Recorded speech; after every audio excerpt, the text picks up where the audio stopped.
Bermula pada 1 April, Malaysia telah masuk fasa peralihan ke endemik susulan keberkesanan tindakan pencegahan dan kawalan kesihatan awam, termasuk program vaksinasi COVID-19 dalam menguruskan penularan jangkitan COVID-19 dalam negara. Sistem perkhidmatan kesihatan kini berada pada tahap yang semakin pulih dengan kadar kemasukan kes COVID-19 ke hospital dan penggunaan wad rawatan rapi semakin berkurangan. Kejayaan ini juga disumbang oleh kesedaran orang ramai mengenai kepentingan mengamalkan langkah-langkah pencegahan yang telah disarankan oleh kerajaan. Oleh itu, Kementerian Kesihatan ingin mengucapkan terima kasih dan syabas kepada seluruh keluarga Malaysia atas kerjasama yang diberikan. Dari segi liputan vaksinasi juga amat tinggi dan sangat menggalakkan, dan ini juga telah menyumbang kepada kejayaan pengurusan pandemik COVID-19 yang kita lihat di negara kita. Mengambil kira situasi COVID-19 di Malaysia yang terkawal ketika ini, Kementerian Kesihatan Malaysia telah meneliti dan melakukan semakan semula ke atas langkah-langkah kawalan dan pencegahan COVID-19 yang boleh dilaksanakan semasa dalam fasa peralihan ke endemik ini. Pagi tadi saya telah bentangkan kepada jemaah menteri beberapa langkah-langkah baru yang akan saya umumkan sekarang, dan ianya telah pun dipersetujui oleh jemaah menteri, dan kita harap dengan adanya kelonggaran ini kita akan dapat terus memperkukuhkan lagi pemulihan negara daripada pandemik COVID-19. Pertama, protokol uji dan lepas, test and release bagi kes positif COVID-19. Kes positif COVID-19 sekarang ini perlu menjalani pengasingan selama 7 hari dari tarikh sampel positif diambil. Di bawah protokol baru ini, individu boleh dilepaskan daripada pengasingan bermula pada hari keempat sekiranya telah disahkan negatif menerusi ujian RTK antigen yang diselia oleh pengamal perubatan. Walau bagaimanapun sekiranya masih positif, individu tersebut perlu melengkapkan tempoh pengasingan 7 hari. Tetapi bermula pada hari keempat, dia boleh test. Hari keempat, 5, 6. Ujian tersebut hendaklah dilakukan menggunakan RTK antigen kendiri dengan penyeliaan oleh pengamal perubatan yang berdaftar dengan Majlis Perubatan Malaysia, sama ada secara fizikal atau secara maya. Yang paling senang adalah secara maya.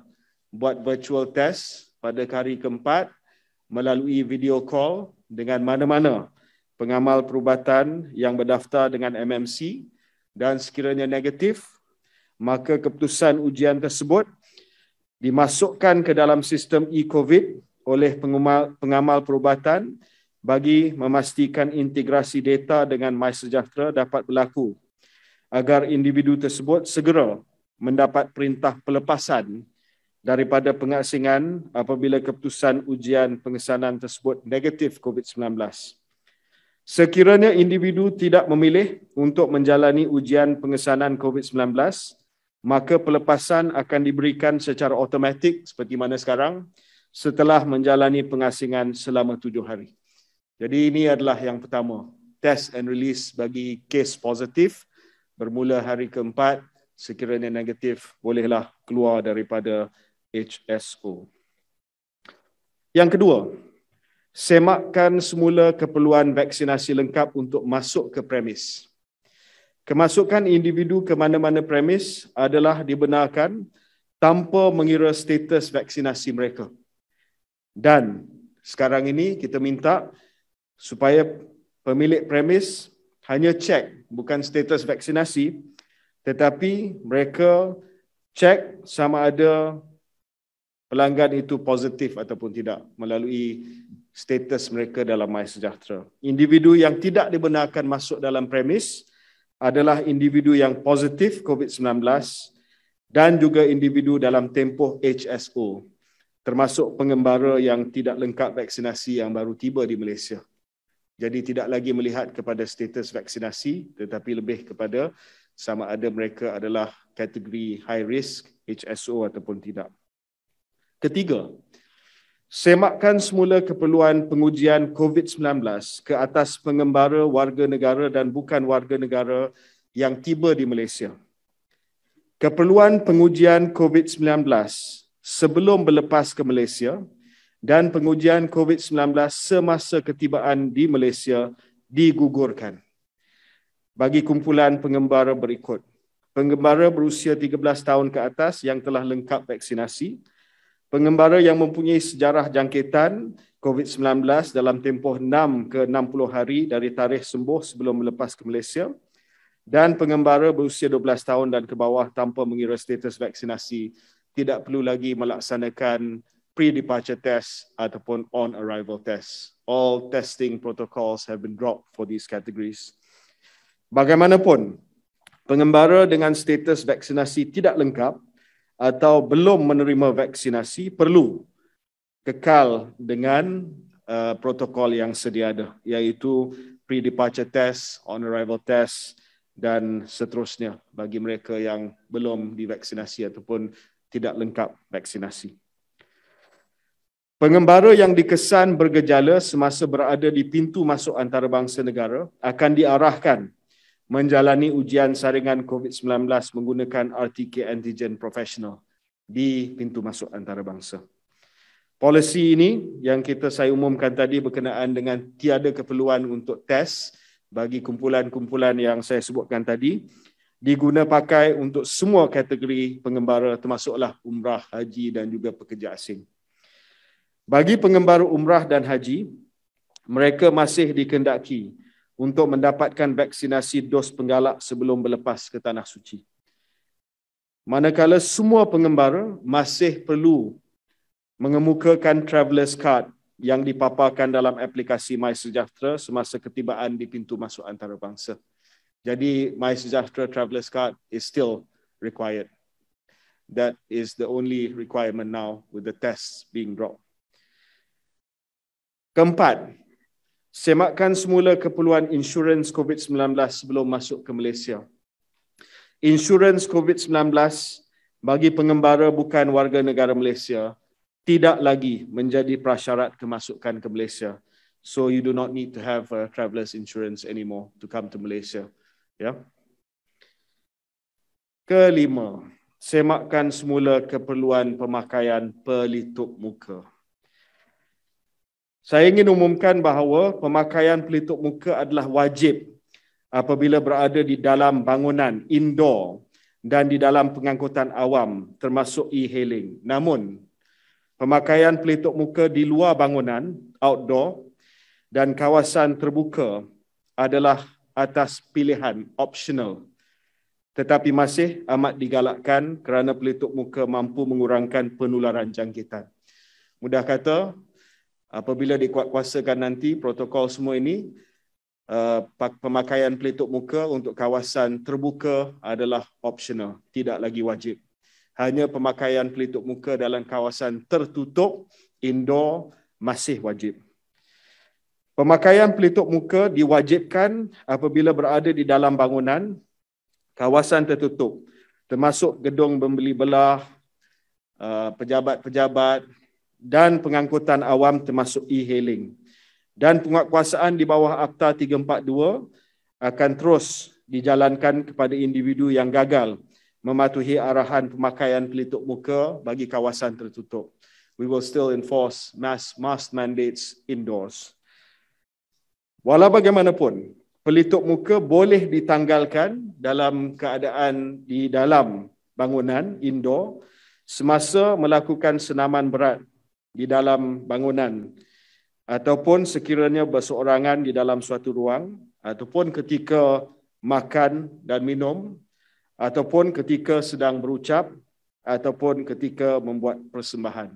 Jadi ada beberapa pengecualian yang telah pun terpakai bagi mereka yang memakai pelitup muka di kawasan tertutup.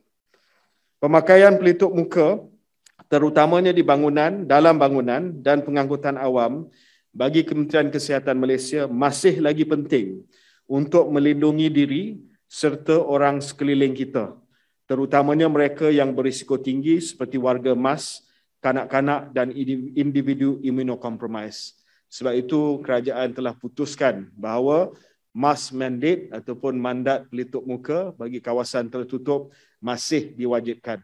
Tetapi kita bagi pilihan kepada mereka yang akan di kawasan luar bangunan. Pemakaian pelitup muka tidak diwajibkan di luar bangunan, outdoor.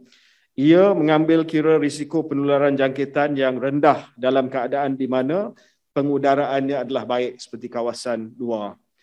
Walau bagaimanapun, Kementerian Kesihatan Malaysia menggalakkan agar pemakaian pelitup muka di luar bangunan terus diamalkan, terutamanya apabila berada di kawasan orang ramai dan sesak seperti bazar Ramadan, pasar malam dan stadium. Masih lagi kita menggalakkan untuk pakai pelitup muka. Ataupun bagi individu yang bergejala, kalau demam, batuk, sesama, pakai pelitup muka, tak kira dalam ataupun di luar.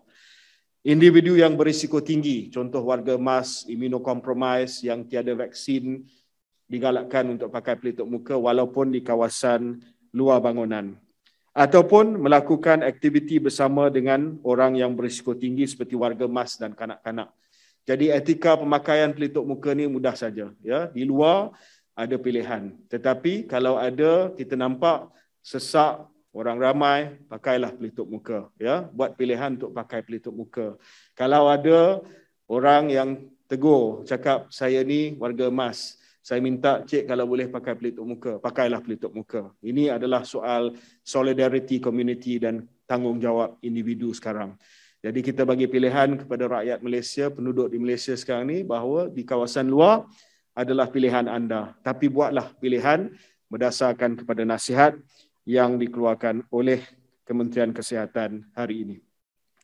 Keenam, semakkan semula keperluan penjarakan fizikal dalam SOP MKN. Keperluan penjarakan fizikal di dalam SOP MKN terbitan 1 April juga telah disemak semula. Mengambil kira semua aktiviti telah dibenarkan dengan penggunaan 100% kapasiti ruang, maka penjarakan fizikal di antara individu atau kumpulan tidak diperlukan. Namun begitu, penjarakan fizikal digalakkan dalam keadaan tidak memakai pelitup muka. Again, judgement kita lah untuk kita memastikan ada penjarakan yang sesuai. Keperluan imbasan kod QR MySejahtera. Imbasan kod QR MySejahtera tidak diwajibkan apabila memasuki premis ataupun tempat-tempat awam. Bagaimanapun, saya menggalakkan semua mengaktifkan fungsi MySJ Trace untuk tujuan pengesanan kontak. Tetapi saya ulangi bahawa apabila dikuatkuasakan nanti, imbasan kod MySejahtera tidak diperlukan lagi. Individu dengan status high risk pada aplikasi MySejahtera, iaitu kes positif dan individu yang diberi arahan HSO, seperti mana yang saya sebutkan tadi, mereka tak boleh masuk ke dalam premis. Jadi MySejahtera masih lagi penting untuk kita kekalkan. Pihak pengurusan premis boleh menyemak status risiko individu dalam aplikasi MySejahtera yang akan masuk premisnya. Aplikasi MySejahtera masih lagi penting untuk digunakan antara lain bagi tujuan pelaporan keputusan ujian pengesanan COVID-19 dan arahan perintah pengawasan dan pemantauan HSO yang diberi secara digital. Ia juga penting untuk membantu KKM dalam pencegahan dan kawalan COVID-19. Seperti mana yang disebut oleh Ketua Pengarah WHO, Dr. Tedros, dunia semakin buta kepada penularan COVID-19 disebabkan ujian yang semakin bilangan ujian yang semakin rendah dan pelaporan yang semakin rendah. Sebab itu kita masih lagi mengamalkan trace, report, inform, isolate and seek help, dan kita laporkan ujian kendiri kita melalui MySejahtera. Kalau tidak, maka KKM akan tidak akan dapat gambaran yang sebenar berkenaan dengan penularan kes-kes COVID disebabkan laporan yang tidak lengkap ataupun yang tidak mencukupi. Sebab itu, walaupun kita tak perlu lagi imbasan kod MySejahtera, tetapi MySejahtera masih lagi diperlukan dari segi HSO dan juga dari segi pelaporan ujian kendiri dan juga ujian profesional yang akan dimasukkan dalam sistem MySejahtera. Saya juga ingin umumkan sejajar dengan fasa peralihan ke endemik, MySejahtera sebagai aplikasi kesihatan awam akan ditambah baik dengan ciri-ciri baru. Antara lain, hotspot tracker yang dulu digunakan untuk menjejak kawasan titik panas kes COVID-19 akan diubah untuk melihat kawasan titik panas penyakit-penyakit lain seperti penyakit anjing gila, rabies, measles, demam campak, penyakit tangan, kaki dan mulut, HFMD dan denggi. Kawasan ini akan ditentukan berdasarkan jumlah kes aktif di kawasan lingkungan pengguna untuk setiap penyakit berjangkit. Saya menyuruh agar rakyat Malaysia mengambil peluang menggunakan fungsi yang ditambah baik ini, terutamanya apabila hendak balik ke kampung, berhari raya ke rumah saudara mara atau pergi bercuti. Ini adalah langkah proaktif bagi mengelakkan daripada mengunjungi kawasan yang berisiko tinggi berlaku penularan penyakit berjangkit. Ke-8, etika salam dan penjagaan kebersihan tangan. Dobi? Salam dibenarkan, tetapi sentiasa mencuci atau membersihkan tangan dan menjaga kebersihan sendiri dan elak daripada sentuh muka selepas bersalam. Tapi selepas ini bolehlah kita salam bersalaman sempena dengan hari raya nanti. Tapi please practice etika salam yang selamat, yang bersih dan yang cermat. Kesemua ketetapan protokol baru yang dinyatakan tadi akan mula berkuat kuasa pada hari Ahad 1 Mei 2022 dan turut terpakai ke atas mereka yang sedang menjalani pengasingan. Mereka boleh buat test and release. Seterusnya, saya ingin juga umumkan bahawa semua senarai aktiviti yang tidak dibenarkan di dalam SOP Majlis Keselamatan Negara terbitan 1 April 2022 dikenali sebagai negative list digugurkan. Agensi berkaitan sedang menyediakan protokol bagi pengoperasiannya. Prosedur untuk menggugurkan semua aktiviti daripada negative list berkuat kuasa pada hari Ahad 15 Mei tahun 2022. Sebagai persediaan bagi menyambut ketibaan Syawal pada awal bulan Mei, KKM menggariskan protokol berkaitan sambutan Hari Raya bagi memastikan keluarga Malaysia menyambutnya dalam keadaan yang meriah dan selamat. Protokol ini adalah sebagai panduan umum, namun ia tertakluk kepada ketetapan dan SOP oleh pihak berkuasa agama negeri. Bagi aktiviti takbir raya, dibenarkan dibuat di masjid dan surau dan dibenarkan dibuat di rumah ke rumah. Tetapi perlu sentiasa memakai pelitup muka. Individu positif COVID-19 dilarang untuk menyertai dan mereka yang bergejala digalakkan untuk tidak menyertai.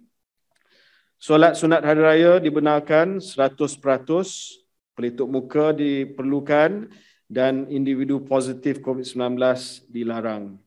Bagi etika jemaah, elakkan 3S, amalkan 3W, galakkan wuduk di rumah dan membawa sejadah sendiri, mengikut giliran untuk mengelakkan kesesakan dan bersurai dengan tenang. Jamuan selepas solat di masjid atau surau dibenarkan. Digalakkan memakai pelitup muka ketika tidak menjamu selera. Program ziarah dibenarkan. Digalakkan memakai pelitup muka ketika ziarah. Kes positif tidak dibenarkan hadir atau menyertai program ziarah. ziarah tanah perkuburan dibenarkan, digalakkan memakai pelitup muka, digalakkan, kes positif tidak dibenarkan melakukan ziarah tanah kubur. Rumah terbuka atau majlis hari raya indoor dibenarkan dengan syarat pakai pelitup muka kecuali waktu makan, dan kes positif tidak dibenarkan, individu bergejala tidak digalakkan. Rumah terbuka atau majlis hari raya outdoor dibenarkan, digalakkan pakai pelitup muka, kes positif tidak dibenarkan dan individu bergejala tidak digalakkan hadir. Aidilfitri kali ini adalah satu rahmat untuk kita raikan bersama keluarga, sanak saudara dan sahabat handai selepas 2 tahun kita memerangi pandemik COVID-19. Oleh itu, dalam fasa peralihan ke endemik ini menjadi tanggungjawab kita untuk pastikan perayaan ini tidak berakhir dengan kemudaratan. Kebebasan ini bukanlah bermakna kita telah menang dalam peperangan melawan COVID-19 dan kita kena pastikan perayaan ini tidak berakhir dengan kemudaratan. Walaupun tidak bergejala, kita berkemungkinan menjadi pembawa virus COVID-19. Amalkan dan lakukan ujian kendiri sebelum anda pulang ke kampung untuk pastikan ahli keluarga yang berisiko tinggi dilindungi daripada mendapat gejala teruk COVID-19. Kanak-kanak yang belum divaksin dan warga emas, terutamanya yang ada komorbiditi berisiko tinggi mendapat jangkitan COVID-19 yang teruk, digalakkan untuk dapat vaksin dan juga dos penggalak. Sehingga 26 April, kadar pemberian dos penggalak kepada warga emas adalah 76.8%, manakala kadar pemberian dos 1 dan 2 untuk kanak-kanak adalah masing-masing 42% dan 21%. Kadar vaksinasi kanak-kanak yang masih lagi rendah dengan tarikh tutup 15 Mei semakin hampir amat membimbangkan. Untuk makluman, dari Oktober 2021 hingga April 2022, sebanyak 245 kes sindrom keradangan pelbagai sistem pada kanak-kanak atau multi-system inflammatory syndrome in children akibat jangkitan COVID-19 dilaporkan. 2 hari lepas, kita juga menerima perkabaran melalui laman media sosial Tan Sri Ketua Pengarah Kesihatan mengenai seorang kanak-kanak berumur 11 tahun yang telah mengalami multi-system inflammatory syndrome in children MISC selepas dijangkiti COVID-19 dan telah meninggal dunia. Beliau tidak menerima vaksin COVID-19. KKM amat bersimpati dan mengucapkan takziah kepada keluarga arwah. Semoga kejadian ini menjadi iktibar dan pendorong kepada ibu bapa lain untuk segera mendapatkan vaksin COVID-19 bagi anak-anak mereka yang layak. Segeralah bawa anak anda mendapatkan vaksin COVID-19 dan pastikan warga emas di kalangan ahli keluarga mengambil dos penggalak. Bersama kita lindungi mereka dan nikmati perayaan ini dengan selamat, sihat dan sejahtera. KKM akan terus memantau situasi COVID-19 di dalam dan luar negara serta komited meningkatkan kesiapsiagaan perkhidmatan kesihatan. Bekalan, alat pelindungan diri dan ubat-ubatan termasuk antiviral juga akan dipastikan mencukupi pada setiap masa. Selepas ini, tiada lagi kenyataan akhbar harian oleh Tan Sri Ketua Pengarah Kesihatan berkenaan dengan status COVID. Kita hanya akan bagi laporan mingguan. Tan Sri KPK hanya akan bagi laporan mingguan berkenaan dengan status COVID-19 selepas ini. Right on cue, Tan Sri KPK, right. Okey, itu saja pengumuman hari ini. Ada apa-apa soalan? Selamat sejahtera YB. Saya nak tanya tentang peraturan yang tarikh berkuat kuasa. Sebab dalam ada yang tulis 15 Mei, ada yang tulis 1st of May. So I want to clarify the date. 15 Mei hanya terpakai kepada sektor yang ada dalam negative list saja. Untuk semua perkara yang lain, pelitup muka, test and release, no more on arrival, pre-departure testing, dari segi insurance, dari segi pengimbasan QR code MySejahtera, all of that is the 1st of May. The only one that is 15th of May is sector economy negative list.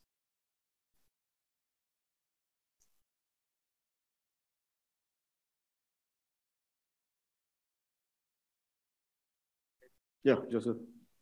Maybe the program to vaccinate the children will end in 15 May, but we can see that the percentage rate of children vaccinated is a very low one, and does the ministry intend to extend this, and how do you intend to get more parents to get the children vaccinated? Kita akan simpan bekalan vaksin terutamanya bagi mereka yang belum mencapai usia 5 tahun, yang mungkin akan capai usia 5 tahun pada tahun ini. Dan kita juga akan simpan bekalan vaksin untuk kanak-kanak yang positif, yang terpaksa menunggu sebulan sebelum mendapat dos pertama mereka. Tetapi bagi yang lain, this is the deadline lah. Ini adalah tarikh yang terakhir dan kita tak mampu untuk panjangkan tarikh tersebut sebab ini juga ada kaitan dengan tarikh luput vaksin, penghantaran daripada pengeluar dan juga usaha kita untuk memperolehi lebih banyak lagi ubat antiviral. Kita dah melaksanakan pelbagai kaedah, ya, termasuklah pembukaan PPV di sekolah dan juga kempen-kempen yang lain di bawah CITFC, Badan Bertindak Imunisasi COVID-19 Kanak-Kanak di bawah Datuk Dr. Azmi. Dan saya melihat mereka telah menjalankan kerja dengan begitu baik sekali. Namun demikian, malangnya majoriti daripada ibu bapa masih berpendapat dan membuat pilihan untuk tidak membenarkan anak mereka untuk diberikan vaksin. Jadi saya unjurkan bahawa kita mungkin hanya akan mencapai 45% sahaja daripada golongan kanak-kanak.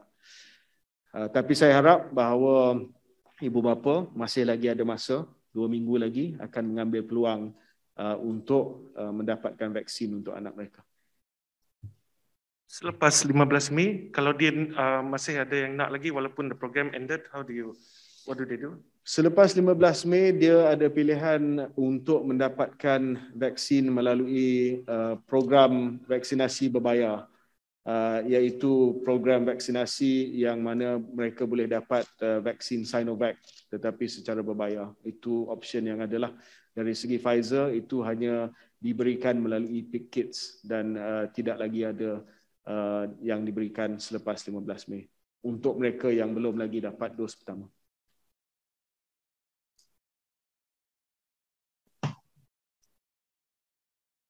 Good afternoon, YB. Subasa from FMT News. Just wanted to clarify, YB, will nightclubs be allowed, fall under the negative list, and would they be allowed to resume on the 15th of May onwards? That's the only, itu adalah satu-satunya institusi yang masih lagi dalam negative list. So faham-fahamlah.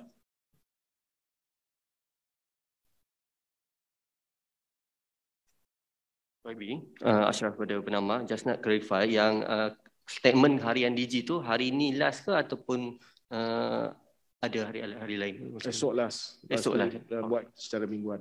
Alright.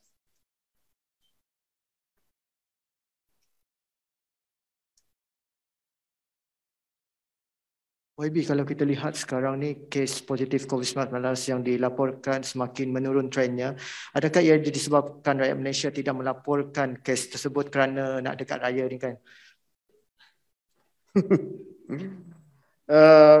Saya rasa kalau kita lihat dari segi pelaporan memang sudah turun. Namun demikian, kita masih lagi dapat pelaporan lebih daripada 50,000 purata setiap hari. Ya, tetapi yang penting adalah kadar positivity. Kalau pelaporan itu semakin menurun, tetapi kadar positivity masih lagi di paras yang rendah, maka ia memberi gambaran yang tepat berkenaan dengan penularan kes COVID-19. Jadi pada hari ini dilaporkan bahawa kadar positivity adalah 6%. Semalam pada paras 5%. Jadi walaupun pelaporan itu sedang menurun, tetapi kadar positivity menunjukkan bahawa penularannya terkawal antara 5 hingga 10%. Ada yang naik sekejap 11-12%. Tetapi dalam keadaan mitigasi peralihan ke endemik ini, kita terima bahawa itu adalah paras yang boleh kita terima lah, acceptable level. Sebab itu kita masih lagi kekalkan penggunaan MySejahtera. Hari ini adalah umum bahawa 1 hari bulan Mei tak perlu lagi imbas kod MySejahtera. Tetapi dari segi pelaporan, dari segi digital HSO, dari segi pemantauan mereka yang sedang berkuarantin di rumah, yang perlu mengisi health assessment tool setiap hari 2 kali, itu masih lagi penting sebab kita nak pastikan bahawa mereka yang dijangkiti dijaga dengan baik dan sekiranya gejala mereka bertambah buruk, mereka boleh dirujuk kepada hospital ataupun kepada mana-mana fasiliti kesihatan. YB, saya nak tanya tentang pelitup muka sebab bagaimana dengan SOP di dalam sekolah sebab pelajar masih sekelintir pelajar belum mendapat vaksinasi full vaccination. Jadi bila mereka yang berada di padang atau di kantin, jadi mereka adakah mereka diwajibkan untuk memakai pelitup muka? Sekiranya mereka dalam sebab itu kita kata dalam slide tu tadi jelas ditunjuk bahawa bagi mereka yang berisiko tinggi, contohnya warga emas, immunocompromised, termasuk mereka yang belum divaksinasi, sangat digalakkan untuk pakai pelitup muka di luar. Tapi kita tak enforce, ya, kita tak wajibkan, kita galakkan. Jadi bagi kanak-kanak yang mungkin belum lagi divaksinasi, kalau sesuai, pakailah pelitup muka, terutamanya di kawasan yang sesak, sama ada di terutamanya di kawasan luar. Kawasan tertutup memang dia kena pakai pelitup muka. Dalam bilik darjah dia kena pakai pelitup muka. Tapi mungkin di kantin bila nak makan dia boleh keluarkan dan bila dah selesai makan boleh digalakkan supaya dipakai. Ini adalah lebih kepada pemerkasaan komuniti dan juga pemerkasaan sekolah supaya dapat bagi nasihat kepada anak-anak murid.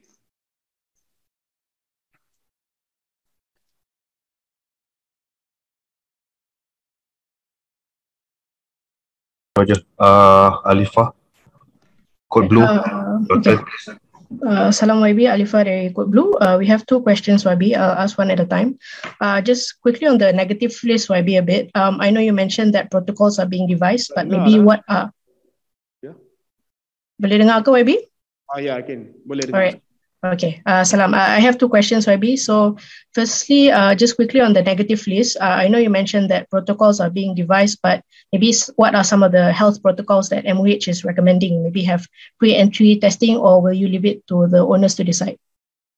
Kita dah ada sesi libat urus dengan persatuan premis-premis yang berkenaan dan ada beberapa protokol yang telah pun kita cadangkan dan telah mereka cadangkan kepada kita.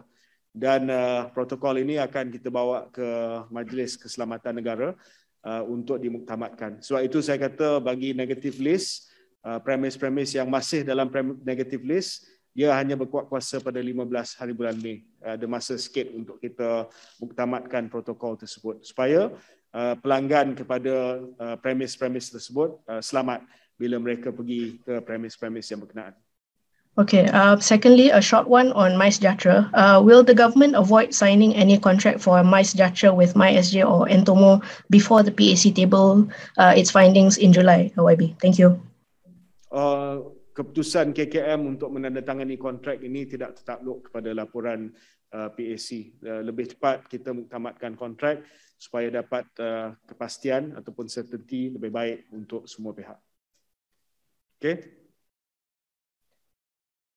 Ada lagi? Okay,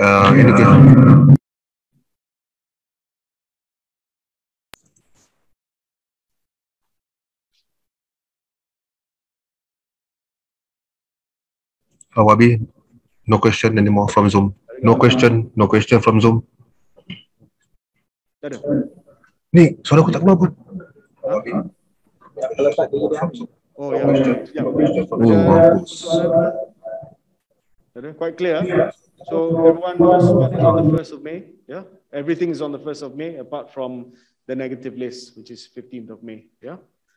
So saya rasa yang lain semua kita akan keluarkan press statement dengan kita akan upload di dalam media sosial nanti semua infografik berkenaan perkara ini. Saya sekali lagi ucapkan terima kasih kepada semua kerana kita sudah sampai ke tahap ini. Ini mungkin boleh dilihat sebagai one or two final steps before kita sampai ke peringkat yang normal. Namun demikian, saya ingin tegaskan sekali lagi bahawa kita masih lagi dalam pandemik. Ya? Kita masih lagi dalam pandemik. Kita belum lagi sampai tahap di mana kita boleh mengisytiharkan pandemik ini tamat. Kita masih lagi dalam pandemik. Kita masih lagi perlu berwaspada, berhati-hati. dan Kementerian Kesihatan Malaysia akan terus pantau terutamanya keadaan di luar negara yang berkaitan dengan varian-varian baru yang mungkin akan memberi kesan kepada pengurusan pandemik bukan hanya di Malaysia tetapi di seluruh dunia. Tetapi buat masa ini insya-Allah kita sudah pun berada dalam keadaan yang terkawal. Kepada rakyat Malaysia yang selama 2 tahun tak dapat balik kampung untuk menyambut Hari Raya Aidilfitri, Kementerian Kesihatan Malaysia telah buat yang terbaik. Baliklah kampung, ya. Enjoy your Hari Raya Aidilfitri bagi pihak semua, Timbalan-Timbalan Menteri, Ketua Pengarah Kesihatan, saya mewakili semua di Kementerian Kesihatan Malaysia ingin merakamkan dan mengucapkan selamat Hari Raya Aidilfitri. Maaf zahir dan batin kepada semua. Stay safe, selamat kita sambut Hari Raya dengan ceria dan meriah. Okay.